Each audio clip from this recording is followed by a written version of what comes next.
This is Father Gregory Pine. And this is Father Patrick Briscoe. And welcome to Godsplaining. Thanks to all those who support us. If you enjoy the podcast, please consider making a monthly donation on Patreon.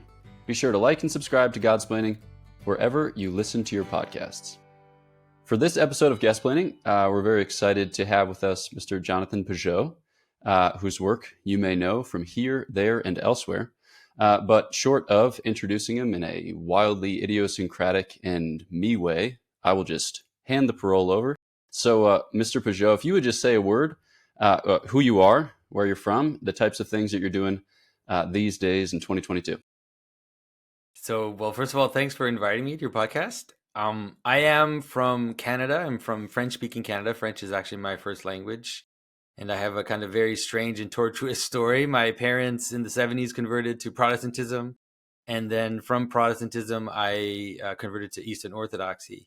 And so I am an Eastern Orthodox artist. I'm a liturgical artist. I make carvings. I make objects for churches and for individuals all over the world. And I'm also someone who talks about Christian symbolism. It's related quite a bit, but I talk about biblical symbolism and Christian symbolism, how it can help us rediscover meaning in our lives and how it can help us make sense of what's going on in our world today. So I do that on YouTube. I write articles. And so it ends up being a strange, varying amount of things that I do, but they are mostly interconnected through the notion of helping people re-engage in the world and see the world through new eyes, I guess, to see a re-enchanted version of our reality. Excellent. Well, let's go ahead and start there. I think that most of us have a sense, sometimes it's a vague sense, sometimes it's a well-developed sense, that modernity obscures or undermines certain aspects of our spiritual lives, or maybe more simply of our human lives. Like we feel ourselves being deadened, or we feel ourselves being eviscerated, but we don't know exactly what's going on, how we react to it, or what we might actually undertake by way of correction. So as you kind of envision your project and as you undertake your work, what do you see there at the heart of that struggle, or what do you see there at the heart of that dynamic that you have a particular insight into and are able to communicate to your audience? I think the story of, let's say, the modernity goes back quite a bit far before that, like before, let's say, the Enlightenment. It seems to start at the end of the Middle Ages. Somehow you have different strains kind of manifesting themselves and really creating what I guess we now call a materialist worldview, or even an idealistic worldview. There seems to be a kind of deincarnation which happens in the West especially, but it's not just in the West, but it seems to be especially happening in the West, which is that on the one hand we have this kind of weird materialism that gets itself up, where we only see the world through its material causes. We start to forget what it is that we mean by final causes, or what it is that we mean by the final meaning of things. And that becomes more and more arbitrary. And so we have this problem where we get a lot of power from our capacity to predict mechanical causes and to show, how things work. And so we actually gain all this power. It makes us think that we've got it. But as we're doing that, we're evacuating the wisdom from our society. We're evacuating the meaning. And we also have this weird spiritual strain, which goes above that, where we have all this type of kind of esoteric knowledge that starts to develop in the West, where people where it ultimately comes down to something like spiritual, but not religious today, where we somehow think that it's divorced, that we can have the spiritual life, but that it's not related to everything else in the world. We don't have to embody it in a community and in rituals and all of that. And so those are, I would say, the two strains of modernity that are the most apparent today. On the one hand, a kind of arbitrary spiritual life, and then on the other hand, another arbitrary material, physical reality. And so sorry, yes, Father? No. Keep going. Keep waxing. No. So I think that we're in an interesting moment right now, which I feel like both of those strains are kind of playing themselves out and, let's say, running out of gas, you could say. And so there's an interesting moment right now where people are realizing that the possibility of a kind of realism, that is the possibility of meaning and facts being inevitably linked together, the idea that purpose and manifestation are completely connected. We see that even in cognitive science in the more recent developments in science, but also through things like phenomenology and I say recent, but let's say 20th century thinking has also opened up a strange door. Even postmodernism seems to have opened up a strange door, because realizing the inevitability of narrative, for example, is something that a lot of the Enlightenment thinkers wanted to, especially the scientifically minded Enlightenment thinkers, wanted to move out of the way. We have to get rid of these superstitious narratives, and we just need to get to the core of things. One of the things that postmodernism has showed us is that no narrative is inevitable. It's actually the frame through which you see what is real. The question is whether there are better narratives than others. And I think that going back to the ancient Christian worldview right now is actually possible for a lot of people. And it helps to see that there are narrative frames for reality, but they're not all equal. They're not all the same. The results, if you enter into certain narrative frames, it gives certain results. And if you enter into others, it gives other results. And so in that moment, I found it a very surprising moment where I've noticed that all these atheists are converting to Christianity suddenly, because they've come to the end of their thinking, and they realize that even science itself has to be reinterpreted in something like meaning or in something like purpose. It really is the revenge of the ancients. It's the revenge of Aristotle. It's the revenge of Plato, and so it's an interesting moment to be doing this. Well, you answered there a little bit. One of my questions that I really wanted to ask you today is, which is what are the signs that you're seeing of this? You mentioned like the conversion of atheists, which I think is really important, and I think some of the people we could talk about are dear friends of both of ours. But one like common sign I see of this, of people looking for purpose and trying to create their meaning, is tattoos. Yeah. And maybe I'm sure as an artist, you've thought about this a lot more than I have, right? But with tattoos, which I'm not mocking, and I just want to be on the record, if I ever get to the Holy Land, I'm going get to a that tattoo, awesome a Holy pilgrim's Land tattoo. tattoo. But absolutely, I'm absolutely going to do that. So just on the record here, everyone in Godsplaining knows that now. But you see people who are looking to create a kind of identity that they want on their flesh. They want it to be so intimate to them that it's a kind of permanent part of themselves. And whether they're memorializing family members, or they take a word or a phrase that is profound and meaningful. So one of the signs of this that I see very often is tattoos. But I wondered if you wanted to comment on that, or what other signs of this searching for purpose you're seeing. Well, I think one of the things, the way to understand what's going on right now, is that people have noticed the inevitability of narrative, the inevitability of naming. Like, we have to participate in certain names. But the moment, let's say the cultural moment, and what postmodernism has opened up, is a strange moment of what we could call something like self-naming and self-identification, where we think that we can create our own narratives and that we can name ourselves, let's say. But that is something which ultimately leads to a type of idiosyncratic breakdown. And we can also see the idiosyncratic breakdown happening around us, where this kind of explosion of identities and explosion of confusion and hybridity and all of this is going on because we're not getting our names from the proper place. We're not getting our names from heaven, is the best way to maybe say that. Our names have to come down from above.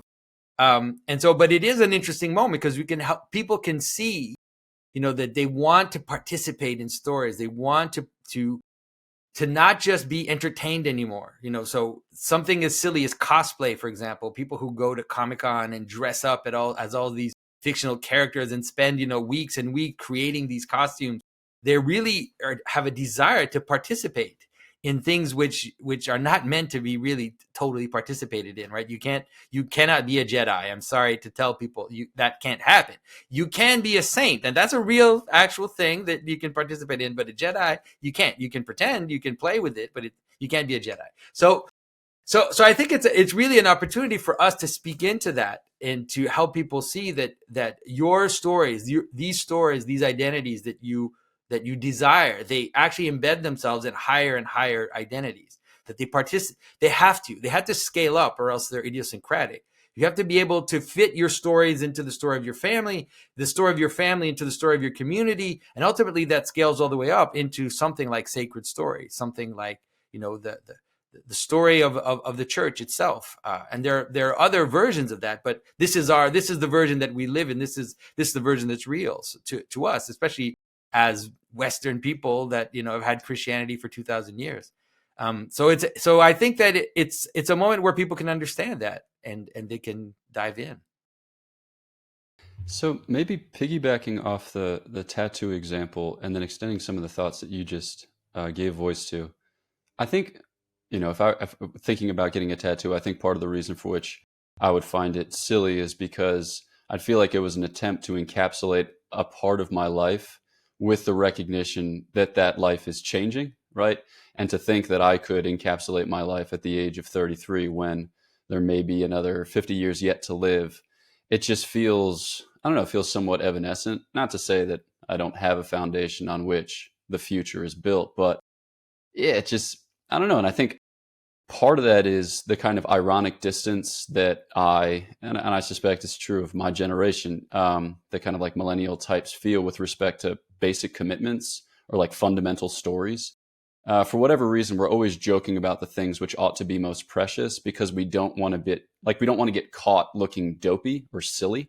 If somebody's like, wait, do you really think that? We're always in a position to say like, nah, you know, just joking. So that way we can slough off everything that might connect us to another person in a way that would leave us like vulnerable or exposed. So, I mean, what role do you think irony has in precipitating the demise of like some of the movements which you see kind of sputtering out in these past years or these past decades? Like where does irony fit? And then how do we kind of recover from this ironic hangover? Well, yes, irony is definitely very important because irony is one of the manners in which reality gets destroyed. That is because you can say something and not mean it. Sarcasm is also another great example where you can say something and mean the opposite of what you're saying. Really, it is the end of meaning. But I think that actually the way that we can get through this is shown in the story of Christ himself, because there's a wonderful, I mean, terrible moment of double irony in the story of Christ, which is that when Christ is being beaten and tortured and mocked, they are placing on him let's say the images, the regalia of a king, a kind of upside down version where they mockingly treat him as king. But what's actually happening is that ultimately they're treating him in the manner that he deserves. It's like a double irony, a double joke, where they're thinking they're mocking him, but ultimately the joke is on them because he is the true king. They put a sign above his head saying, you know, Christ is the King of the Jews, thinking they're mocking everybody by doing that, but ultimately they're declaring a truth without even knowing it. So I think that understanding the moment of double irony is definitely a way to get out of the ironic moment. We can see versions of that right now. So, for example, counterculture was a type of ironic move, and a lot of aspects of counterculture was ironic. A good example is cross-dressing. If you look at drag queens were always ironic in the manner in which they kind of embodied femininity through a kind of joke, a kind of excess, which was there to make you, put you in a position where you're slipping and sliding and you don't know what's real. And so what's interesting now is that as the same narrative, let's say the narrative of cross-dressing has become a very serious thing, which is now the embodiment of culture itself, where does double irony fit into that? That is, that the thing that was supposed to be ironic is now supposed to be serious. And so if you make fun of that, then you are the most dangerous person in the world. That's why things like the Babylon Bee are so dangerous for culture right now. Because the Babylon Bee is exposing a double irony. They're taking the tools of those that mock, let's say, Christianity, but now because they're in power, if you mock them with the very same tools, it is one of the most dangerous things that you can do. So there is, I think, and we have to be careful not to use only that tool, but that is definitely a possibility to kind of understand the possibility of double irony, where something which was meant to be ironic has now become serious. That's the funniest thing in the world. So. at the top, I love that. At the top of the conversation, we were talking about the twin poles of the de-incarnation that we're seeing in the world today. A kind of excessive materialism, and then its contrary, an excessive idealism. I mean, one of the things that people increasingly struggle with in a very general way is loneliness. Father Gregory brought up irony, so I was thinking, oh, what else characterizes millennials? They're alone. They've lost their roots. Yeah, but it's related. Irony and loneliness are related, very much so. Because we're cynical about the things that bind us. You beat me to the question. This is what I want to. This is what I. Yeah, but we're cynical about the things that bind us. That's what because they are. We were told almost that they're superstitious. We're almost told as if the things that bind us together, let's say the larger communities that we participate in, we were told that in a way these are kind of superstitious things, that there's something about it which is disingenuous, and also there's something about it which is only an expression of power. And so the idea that participating in higher identities like different groups, nations, families, all this, these are just patriarchal, versions of power, let's say. But at the same time, that it's the same situation where we come to a point where now the very people that wanted to destroy all intermediary structures are trying to set themselves their own intermediary structures up, their own things to celebrate. What are we allowed to celebrate today? What is it that our society is allowed to? What do they want us to celebrate? What are we allowed to celebrate? And once you notice that, you can see that none of it has gone away. That is the idea of these higher identities that you celebrate and that you participate in. And so this irony is falling away. People are looking now to participate in these ironic groups that are somehow also supposed to bind you and give you meaning, but it doesn't work. Obviously, it just brings people deeper and deeper into despair. And so, like I was saying before, it is now an opportunity to help people see that why do you go to Comic-Con and dress up as Harry Potter? It's because you're looking for ways to connect. You're looking for ways to bind yourself with other people. Now, binding yourself with other people that love Star Wars is one thing, but you are not going to build a society on that. But binding yourselves to a woman and having children, binding yourselves to people in your family, people in your community that have common goals, common things to celebrate, common causes. Now, these are things on which we can actually build community. And so it opens up a space where people can not only see in their own lives how inevitable these higher bodies are, how they have to participate in them. And even if it's like I said, even if it is just these weird online groups that people get into, or these weird online causes, or there's these current thing, type of mobs that people participate in, it's all about a desire to participate in things that bind us together. And so that's what Christianity is.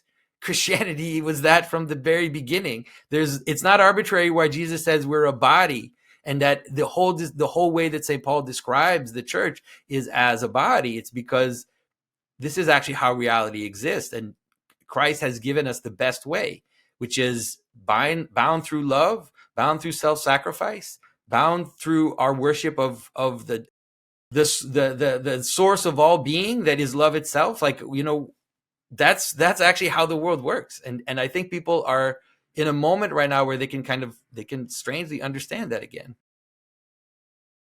So I'm thinking of a couple of related concepts that have come up in the course of the discussion.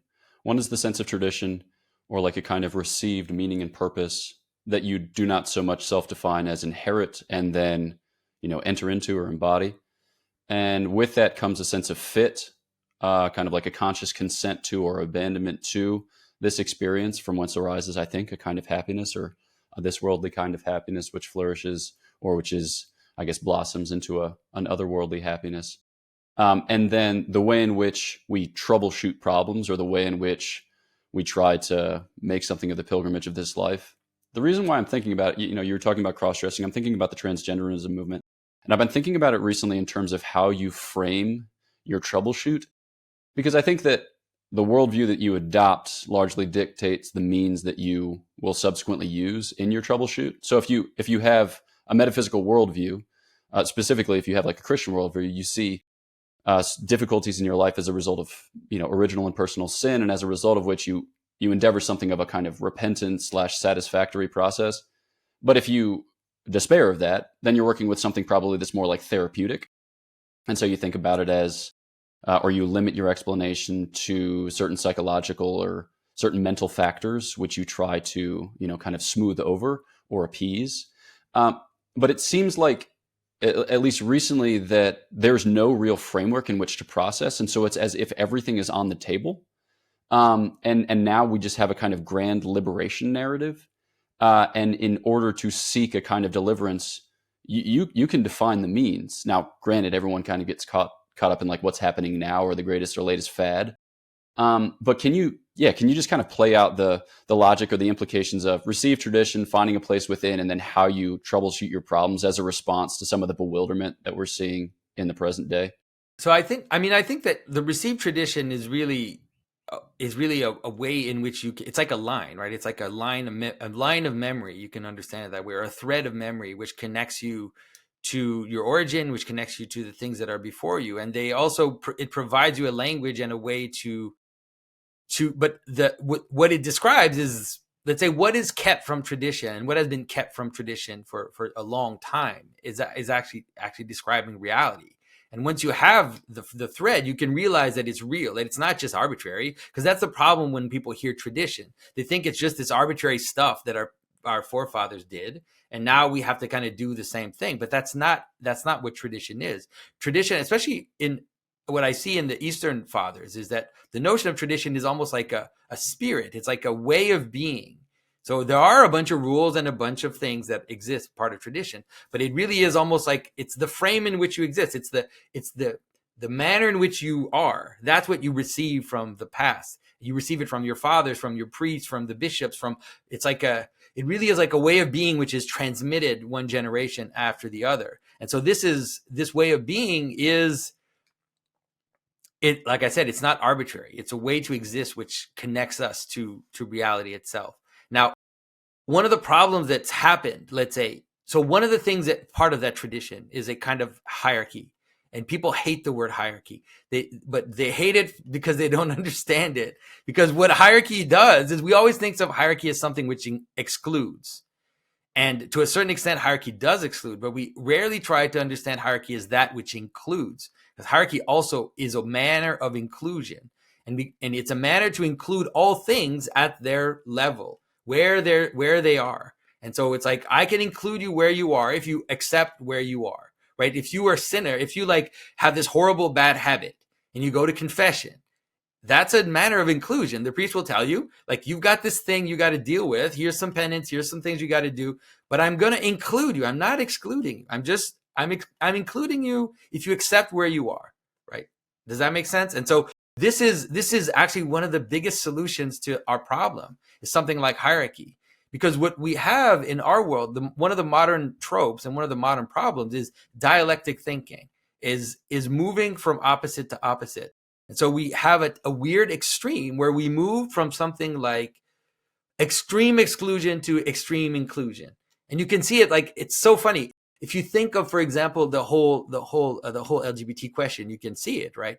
It's like in the 1940s, men were being chemically castrated for having homosexual desires. And we went from that to explosion of everything's acceptable, and it means that there's no limit to what we can do. It's like that those two poles are wrong. Like, those two poles are wrong, and the church offers the proper way to kind of engage with it. Is that, first of all, you are not just your desire, right? You are more than that. You are an image of Christ. You are an image of God in the world. Now you have these desires, you have these things you're dealing with, and we're going to leave them where they're supposed to be. And we're going to include you as much as possible in this hierarchy of being. And we're going to do it honestly and truly, like, okay, you got to deal with this. So this is the same with so many problems today. We've got all these problems, which is that because we're not able to think hierarchy properly. All the issues come about. Like, we don't know how to deal with immigration because we don't understand hierarchy. So it's either the stranger either has to be accepted unconditionally without any nothing's stopping it. Or it's like, no, we're going to have iron walls we're going to put a wall on the border and stop people from coming across, right? Those are these weird extremes, but a normal world doesn't work like that. It's like, yeah, you're a stranger, you have a function, you have advantages and disadvantages, and sometimes the advantages play out, sometimes they don't play out, and there are ways that you can slowly integrate it more if you want to. But if you don't want to, you can actually stay. In the Middle Ages, you could be an outlaw. And an outlaw meant that you were not affected by the law in positive or negative. It meant that someone could kill you and there would be no consequence to it.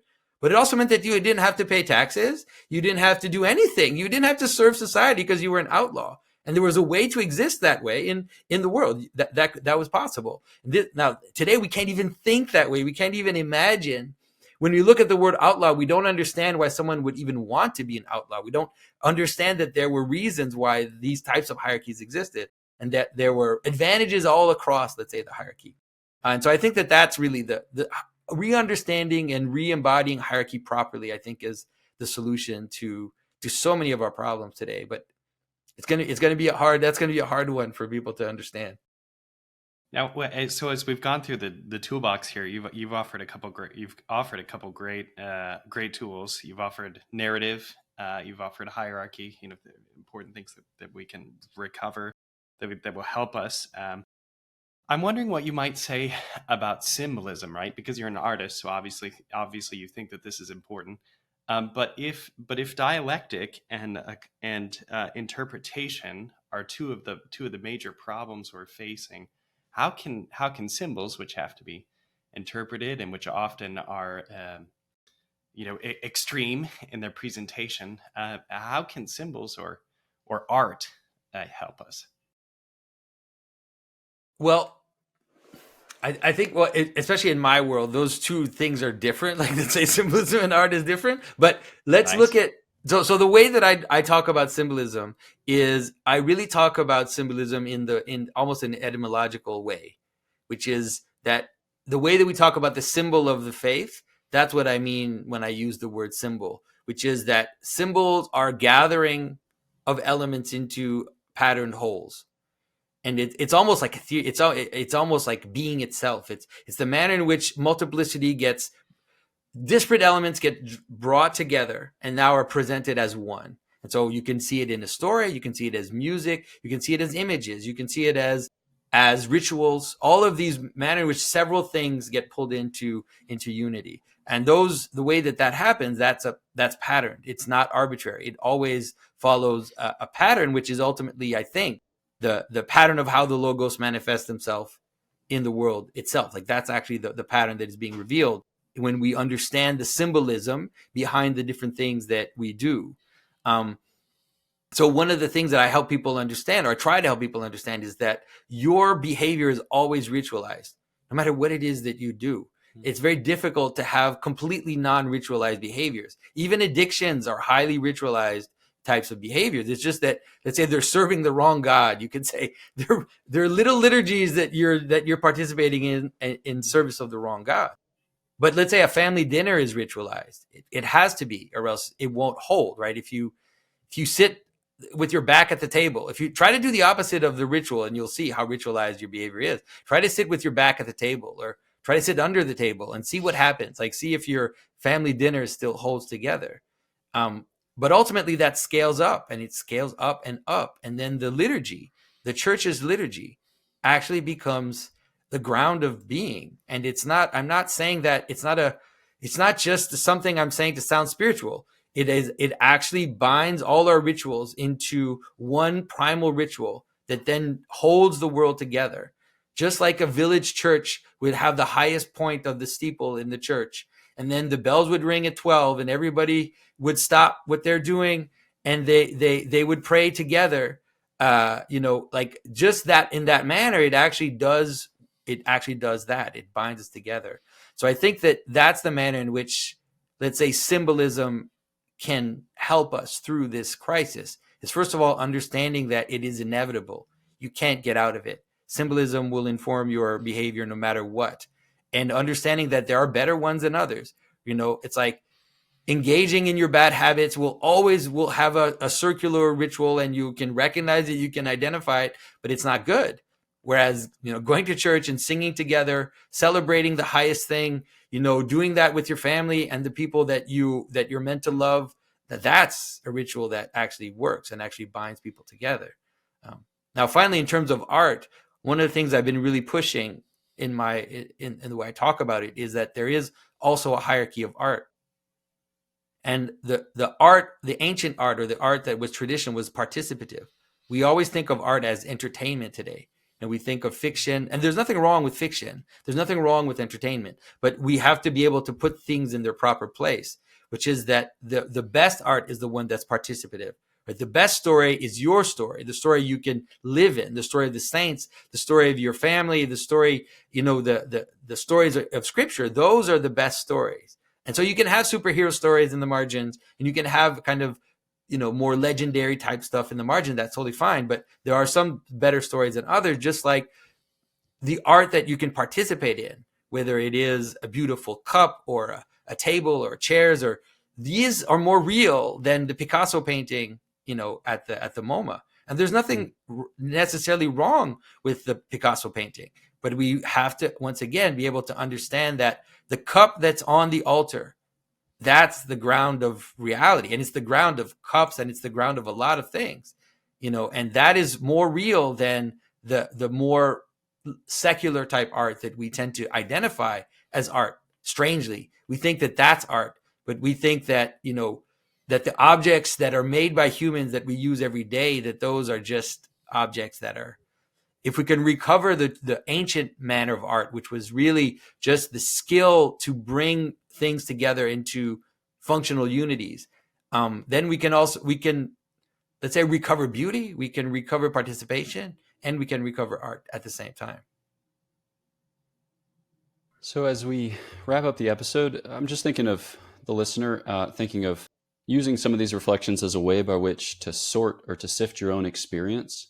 I know, like sometimes as we engage with reality, we find ourselves, confused or bewildered, and it's not always clear why. Like I think a lot of people experienced this during the pandemic, when changes were made to the liturgy, or when the liturgy was canceled, and then when changes were made to the liturgy subsequently, it caused what seemed to our secular counterparts like a disproportionate degree of disquietude. But to us, it made a kind of terrible sense that, like, no, this is a very basic thing, and that's the thing on which all else hinges.